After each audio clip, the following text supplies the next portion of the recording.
Today we're going to be looking into the Jaina Proudmoore fight as a whole, including my commentary, my thoughts on the fight, and a lot more, so stick around.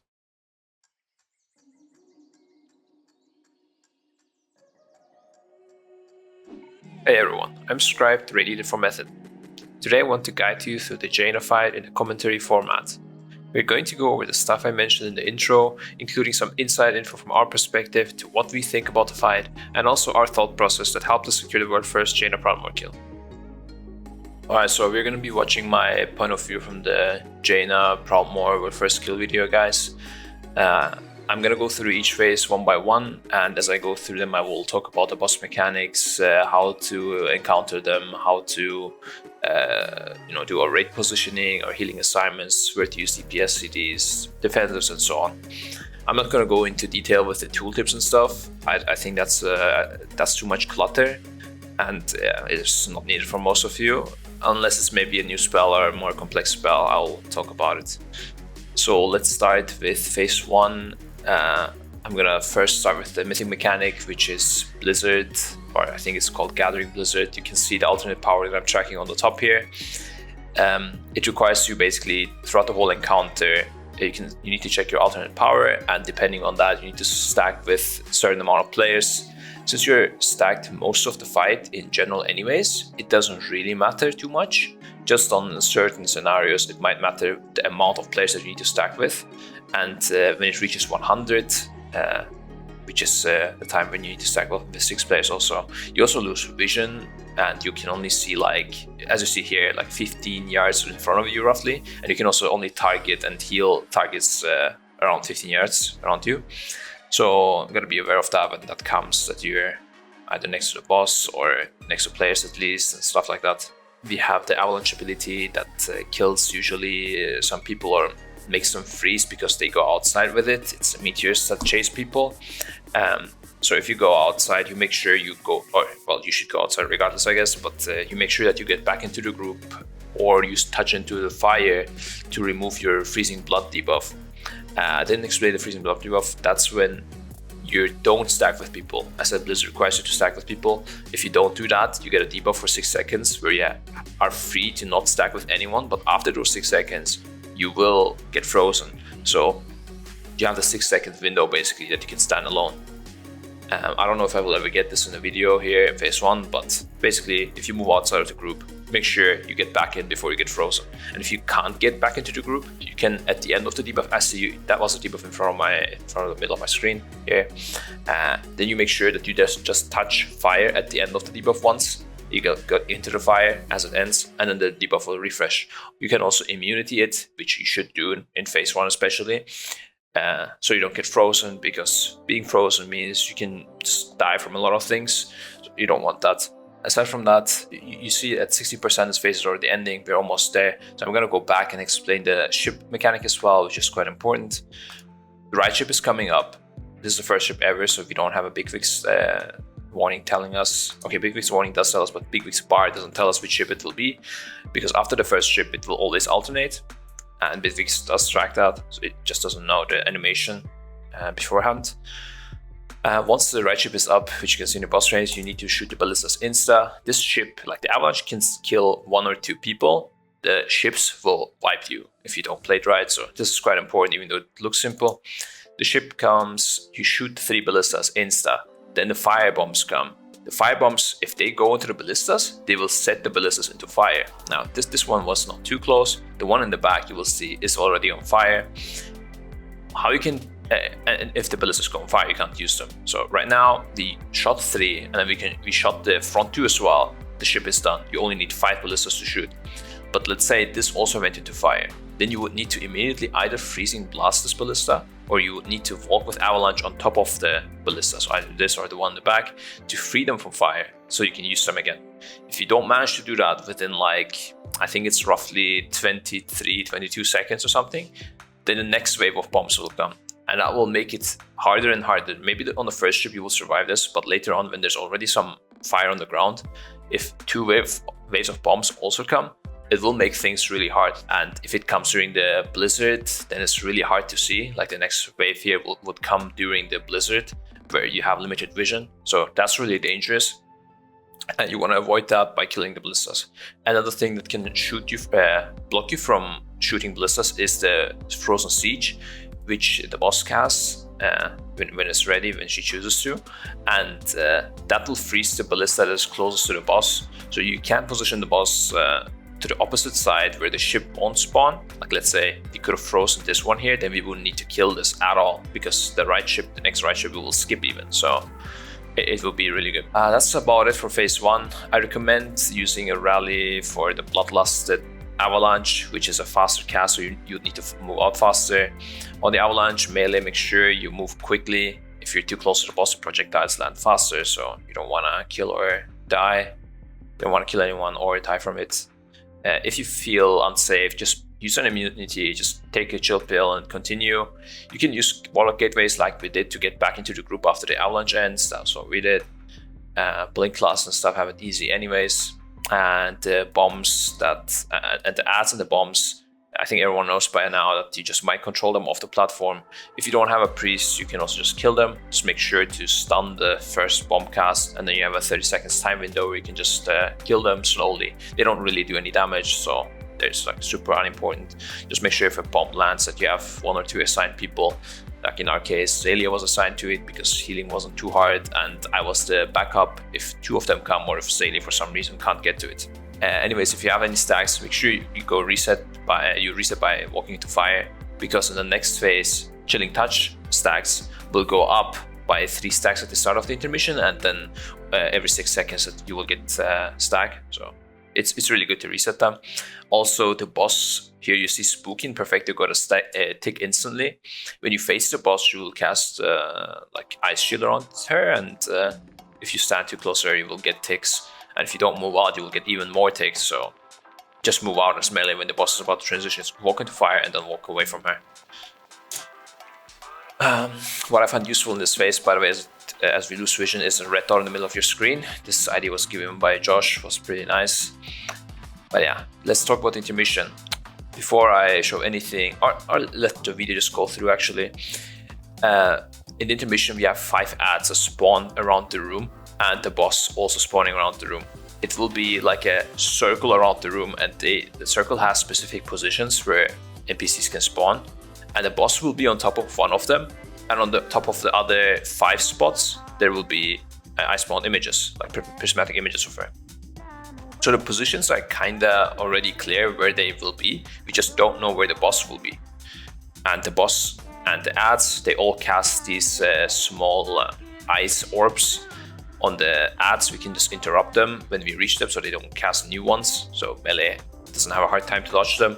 And the boss we can interrupt after killing all ads, and then she phases anyways. Then once she phases, these tornadoes, by the way, they disappear. The tornadoes, they just knock you. The ice balls, they freeze you. So ice balls are considerably worse, but tornadoes might knock you into another ice orb, or they also do damage. So you want to avoid both. You don't want to get hit at all. But how do we deal with this mechanic? So let's go through again, and I'm gonna say what we do. So we have 2 teams, one left team and one right team. Half the group is split in half, and then we have Maris, who's checking with humanoid tracking where the boss is. Now I don't know exactly how he does it, but I think he's focusing the boss, and then he sees all other humanoid points on the minimap, and then he can say where the boss is. He usually says something like, the boss is on the left, and the left side needs to kill 1 ad. Then the left side knows they need to kill 1 ad, and then the right side needs to kill 4 ads. Like, we all know what exactly goes on as soon as he says the plan. We have a plan for each scenario, but it might be the best that you guys figure out what you do for each scenario. Like, I can just explain what happened on the kill video, because otherwise each scenario will take too long to explain here. So here, Mer says the boss is on the right, and right side has 0 ads to kill. That means the right side doesn't even look at the boss. We just cross right through the room, don't give a shit about anything. And we have our assignments for interrupts. I will take the left interrupt, Viglum will take the right interrupt. If this scenario happens, for each scenario we have different interrupt scenarios. And here you see I also kept my combustion during this, even though it's really suboptimal to do this for your overall DPS. So we don't lack DPS in phase 1, we don't lack DPS in phase 2. This is the best way to use them if I have them ready and if I want a fast transition. If, let's say, we had a 2-3 combo, left side needs to kill 2, right side needs to kill 3, I won't have popped my CDs. Or if right side needs to kill 2 and left side needs to kill 3, then definitely not. Then I'll just meteor the third ad on the left side from the right side through the clouds, because you can use spells like meteor through the blind, so they will still hit. But yeah, like AoE ground zone effects you can still cast, but yeah, I wouldn't use my combustion. Now for you, for your team, you need to decide where to use CDs. Just make sure you don't overuse them in phase 1 and phase 2, because in phase 2 will DPS stop anyways. You might as well make this phase faster. Let's see what we do here. Yeah, I think there's not much else to say about this intermission phase. We usually have our hunter GNG assigned with turtle to go in and interrupt. He just turtles if it's needed, of course. Doesn't if it's not. And once we phase, you instantly get broadsides. Here we always use at least 1 spiritling and 2 tides, by the way. The broadsides go towards the kegs. You want to preferably break 2 kegs with these first broadsides. If you can't, it's also okay to break 1, but you definitely need to break 1, otherwise it's a wipe. The rest of the raid is here, baiting the glacial ray. After that keg is broken, the raid leader usually tells which keg that you will move towards to. I mean, here it's simple. If I said not green here, if I said the other one, which is usually marked by purple, then I would have done a huge mistake, so I assume I will say green, and then we will get there, we kill it. But yeah, let's move on with the video. So see the kill timings. You preferably want to kill it like 2-3 seconds before the icefall comes, or you can also look at the avalanche from the tank, because the avalanche now also drops or like spawns 3 ice I don't know how to say it, like ice thingies that chase you, or well, they don't chase you, but they go towards the position where you were at. As you see, majority goes here where the raid was stacked. The last few ticks of the avalanche goes towards where we went after. We could have baited it a bit here and caused a more direct movement as a raid towards this place to avoid all of them, but here it doesn't really matter because the fire thingies will break you out of the route. What you really don't want to have happen though is before this boom timer comes out, like before the keg explodes pretty much, getting hit right before that is really bad, because then if you don't get a dispel, the next tick won't happen and you will just stay rooted here and just die from the explosion. So you don't want that. That's why I say move, move, move. Here we killed the keg a little bit too early. What you want to do is around 5 seconds left of the icefall latest, you want to move to the other side, because icefall will go through the middle of the room as always. Alternatively, if you kill the keg too early because of whatever reason, then maybe because these frost particles come too close to you or something, then you just move before it explodes, of course. I see the icefall spawning, I say, okay, we're safe here, come to me, you guys, everyone comes. You don't put the boss on top of the keg, otherwise the passive cleave will destroy it, so you don't want that. You want to dot it up once at least, and then after that, fine-tune it, and you want to kill it around the time this next Howling Winds ends. So Howling Winds is the thing that comes when this reaches 100 energy, so you want to kill it then. Also, after you move, you always bait the Glacial Ray first. We also saw another ability there. Let's just go through that again. So you bait the Glacial Ray. These broadsides, this is by the way bad. We made a mistake here. So these broadsides, preferably, you want these to clear this keg. One guy with high mobility can go there and come back before the icefall lands. In our case, this could have been Uliayo or Spooky. They could have gone there and broken that. They didn't. That's a bad mistake. Because later on this will cause us problems. Because later on we need to pass through these through this to get there and break it and stuff. It's very worse timings. But yeah, the rest of the raid is baiting the Glacial Ray, and you get the Siege Breaker Blast, which is a mechanic that pretty much always knocks you unless you're really far, and it does raid-wide damage. A lot of the times you will have the Icefall spawn when it goes dark, and you will have no idea if it's on you or not unless it's right next to you here. If it's on the opposite side, you can't see it. For that, you can use, I mean, this is a bit min-maxing at the very early pulls. You should maybe just, just RNG it. If it's on you, you're just like, bad luck, what can you do? But if you don't want that bad luck to happen towards the later pulls, you can use one of your hunters or shamans. They can use the, I don't know what the ability called, like Far Seeing or Farsight or Eagle Eye or whatever. I think it's Eagle Eye for hunters. They can use that to check They need to check the opposite side exactly. If you put an eagle eye on top of the ice wall, you will be able to see it, and then you can say, oh, okay, we're clear, or oh, it's on us, move, and then Red Leader will decide where to move. The hunter should just check if it's on us, Red Leader decides where to move. We do this weird play here with broadside. Servo does a really great job clearing this. He doesn't communicate it to me that he doesn't need any help or anything. I was hoping, some people maybe follow and stuff, but this was a stupid move by me. I should have just risked the death worst case. Or let him get frozen over there, whatever. We bait another ray. This is not too important, it's super easy. And then the next avalanche comes. This avalanche again, this time we don't have the keg that protects us guys from the roots. So what we do is we bait it here. We usually have a gateway over here roughly. You should make one over here, okay. And then I use the gateway, or we sometimes also just move because this was an easy one. But if there was like an ice fall in between, then we would all use the gateway. You will see many other tries where we will use the gateway. Yeah, we basically bait them over there, move here. I see the ice fall. I'm like, okay, we're good. Siege Breaker Blast. This one here, as I said, we used all 3 minute CDs like a minute before because we want them for last phase, right? So we don't have anything here. We only have maybe 2 minutes for some healers or something like that. But most of this is personal. So you see Jimmy uses Spark Skin. I used my shield already. You want to get all the personals out here. In theory, I think you should use a rally here. Like beforehand, we didn't know how hard phase 3 will be, and we never got to the very end with everyone alive. So I was like, oh, maybe the healing check is really hard there, so just keep everything that you can. But it's really easy. Last phase is really, really easy. Maybe if you're not troll, then it can be harder. I'll get later to that, but it's quite easy. So I think you can afford to use Raid City here. The next keg though, you don't need to kill this with the tank stacks. This keg is a raid HP check. So if your raid is fine, you can delay killing this keg a lot. Now you see the boss is about to phase. In theory, you would say, just kill the keg. It won't matter, but it does matter because we will DPS stop for some reason. So this keg, I'm like, okay. I mean, we're going low, but kind of now there's not much other damage other than the dot. But just kill it because at this point it doesn't matter anymore. It's fine. But in theory, we could have delayed killing this keg like maybe 3 more seconds or so.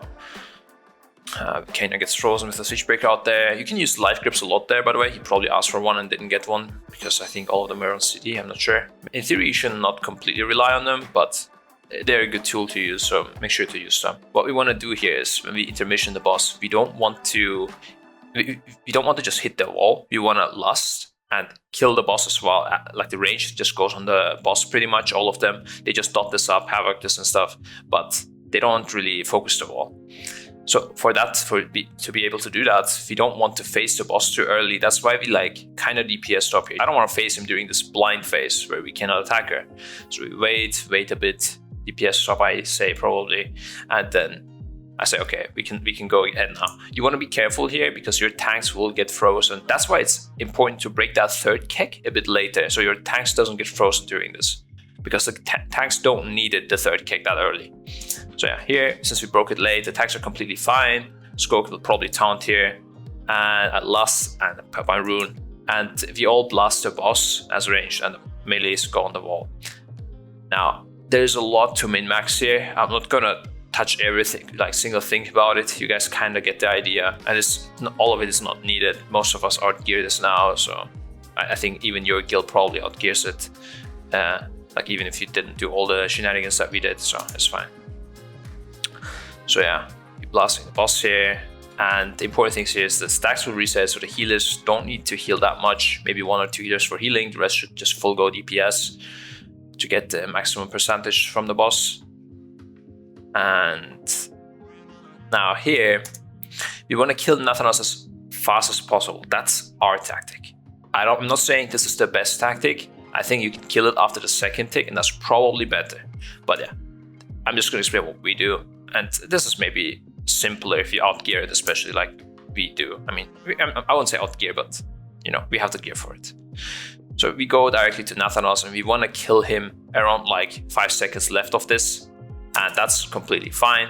Now, what we want to do is cancel Bloodlust. You saw me already do it, because we don't want to fight the boss with, because as everyone knows, I think, when you have Bloodlust, the boss will turn in Ice Block. So you see me canceling Bloodlust. Everyone should have the macro, cancel Bloodlust, Time Warp as well, and then yeah, the rest is easy. You just press it when the thing dies. Gingy, you saw, went and flew. You'll probably see in the kill video as well. You see him flying there. He's the terracing going in, like in face, like in the first intermission. He knows what to do. Just flies and does it, and then asks for a life grip back again. This is again important, otherwise we'll get frozen out of there. So life grip's super thing here on this boss fight. The water elemental, Heart of Frost always go out as always. We just don't kill it because why bother killing it? It doesn't do anything really. It just needs to be interrupted, and that's completely it. We could have killed it as well, but then you lack a lot of damage, you lack a lot of gear to do this burn strategy. You wouldn't be able to burn the boss, you would need to play it in another way, and that's way too hard, so it's much easier to just ignore it. And Heart of Frost going out. Okay, so we get into position, and yeah, the important bit here is our stacks reset because we killed Nathanos around 5 seconds left. If you were not trolled, this debuff wouldn't have 16-second duration, but rather 19 seconds.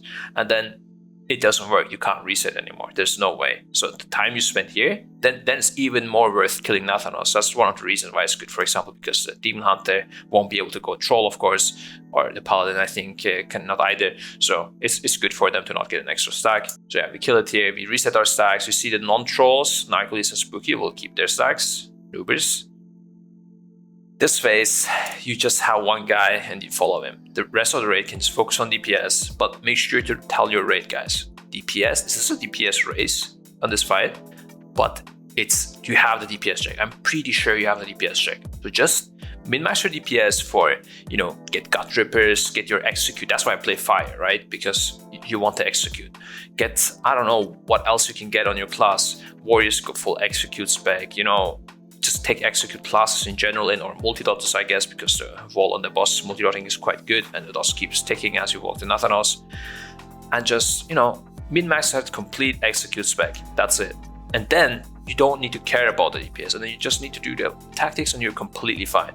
We legit only had one pull with everyone alive until the Soften Rage, and that's where we killed her. No one was like, oh, I need to try to min-max my DPS a little bit, let me sim my character more and get that last 0.5% out. No, we killed it, and we killed it with like 5-6 seconds remaining. So it was super easy. Just focus on the tactics, that's it. I told that many times in the race as well. So the first thing, the Orb of Frost, what we do here is we legit, all of us go in, everyone takes one extra stack, and the key thing here is you don't go into the center of the orb. That's why we only will get one tick for sure. And in the center of the orb, the tanks might get 2 ticks, and that's completely fine. We let the tanks die anyways, they will reset their stacks and they gain way faster stacks anyways, it doesn't matter. If you would all get in the middle of this orb, we might all get 2 stacks, because the orb, the way it ticks is, with the last tick, it might, instead of ticking on one guy, even though it has like 1 charge left, let's say, it might tick on everyone because it just happens at the same time, and the game doesn't care if the orb has only 1 stack left or 2 stack left before it explodes. So if you just stand on the edge, this way you only get 1 for sure, because the orb will get frozen for the next stack, and then the tanks might get 2 or 3 extra. We do that, orb explodes really quickly, goes small, explodes, that. Broadsides just go out towards left or right. Usually the Heart of Frost go usually back left and back right. Super easy mechanic. The Howling wins here. This is a good time to Spirit Link. I don't know if we will use it. I think we do. Oh, I should be done apparently. But yeah, the other important thing is here the tanks. Okay, what we do with the tanks is quite important. It will wipe you if your tanks don't play this right.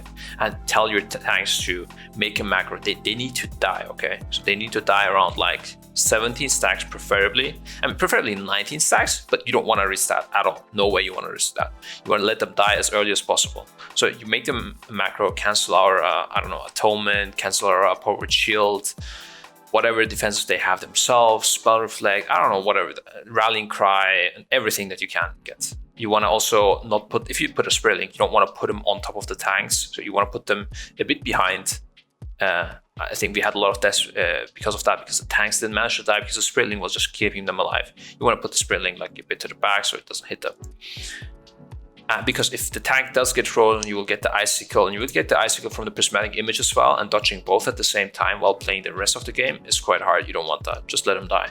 Place Ankh Totems, that's why 2 Shavens are completely OP on this fight. You see the image and you see the boss. What you want to do is have the raid move towards the side of the image. What we usually did is moving left. It will spawn on the left side of the room if you look towards the boss from here. And then you bait as a camp to the left. And as soon as the Glacial Ray comes from both, you will go to the right. And then your melees this way will be able to hit the boss. Otherwise, your melees won't be able to hit the boss. The boss will just stand in the ice from the prismatic image and they won't do anything. So let's see how this plays out. I sadly am not able to, direct players where to go here.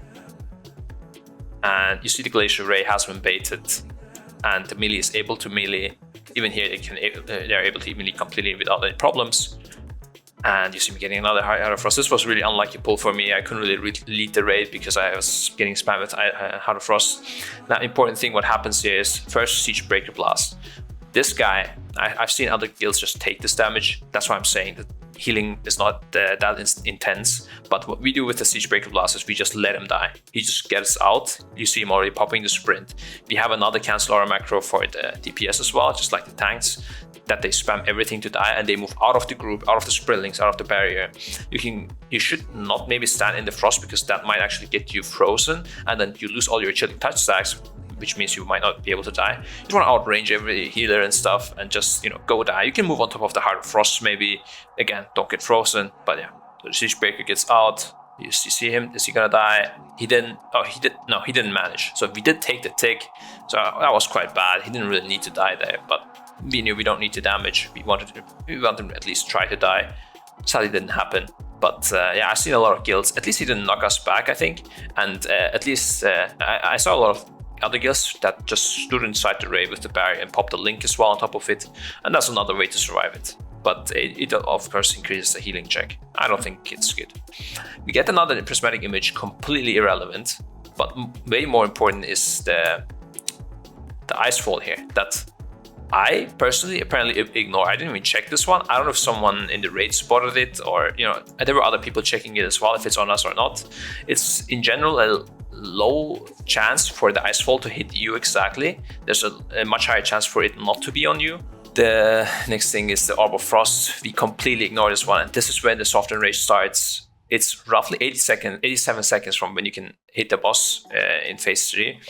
But yeah, this is when the Soften Rage starts. When this orb reaches, like 20 seconds after this orb is cast, it will explode. And then everyone will get 20 stacks Chilling Touch. And everyone will get frozen when they get 20 stacks Chilling Touch within a few seconds. So this is it basically. If you don't make the DPS check till this place, then you're RIP. You see 19 seconds. This VKR is a bit bugged. It disappears after sometimes. But yeah, you see 14 seconds. You see the orb going through.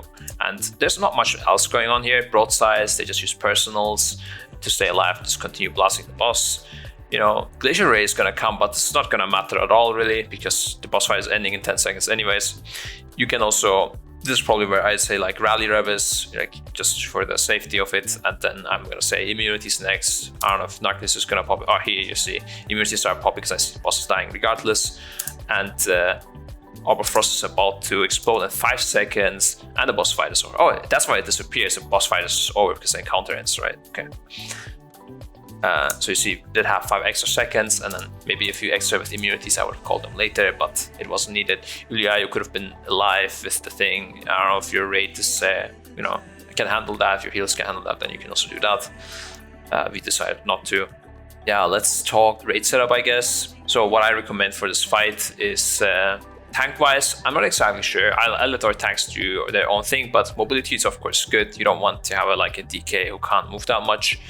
Paladin is really, really, really good in terms of utility. I'm not sure about the survival part. That's where I'm always no idea.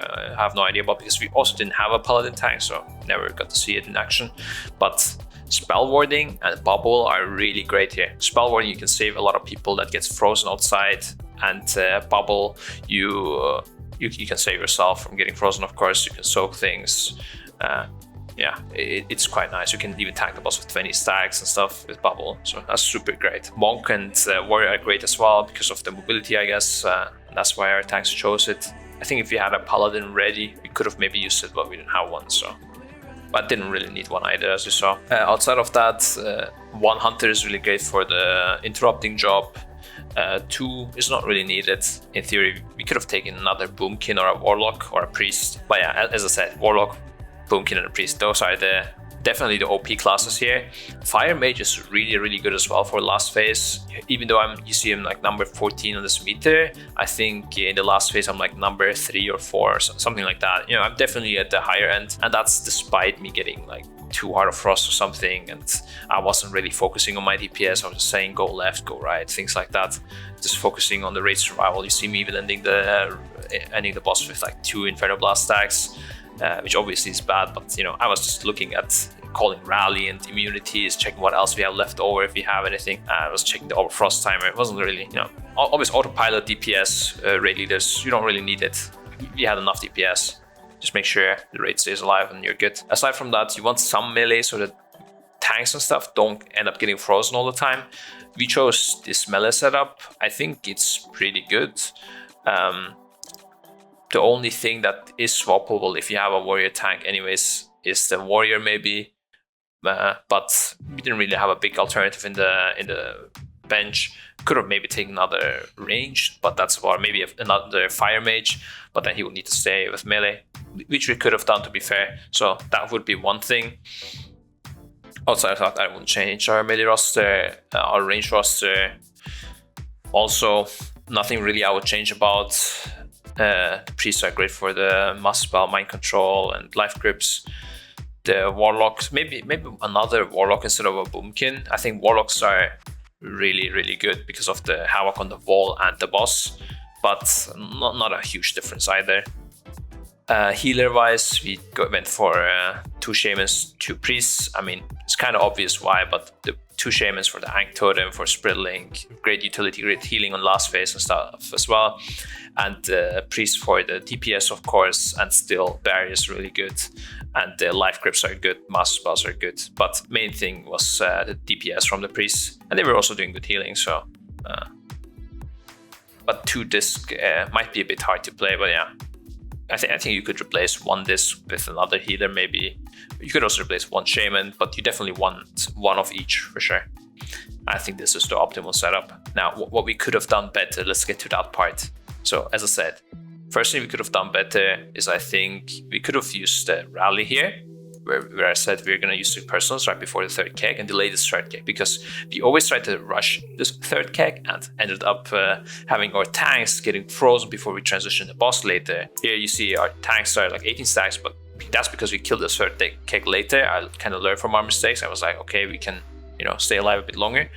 But if you feel like too sketchy, you can use either a healing CD or a rally there before the 3rd keg.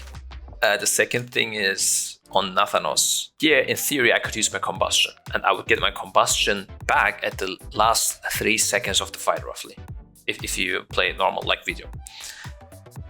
I'm not doing that because, you know, if I pot here, then I will not get the benefit of my pot. I'm not sure. Maybe it's still better to do it without a pot, or even with a pot and waste a pot. I'm not sure. But what I did was keep it for the next phase.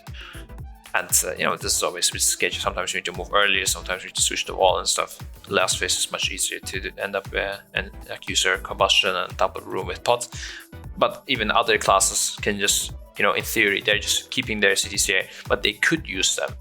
And then instead of getting on the last 3 seconds, here we could kill Nathanos later on the 2nd tick when there's 5 seconds left.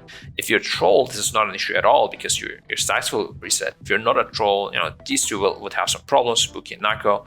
But I think this might be, if you lack DPS, this is it. If we were boosting Jaina, this would be the tactic.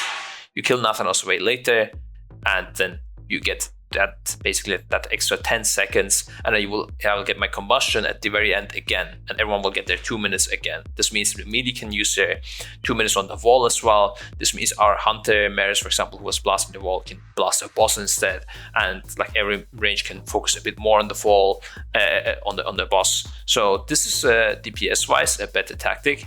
We didn't use it because, you know, we knew we had it anyways. We knew also like delaying it, and then timing it might be weird, and then we end up timing it wrong and stuff. So we just went with what felt natural more.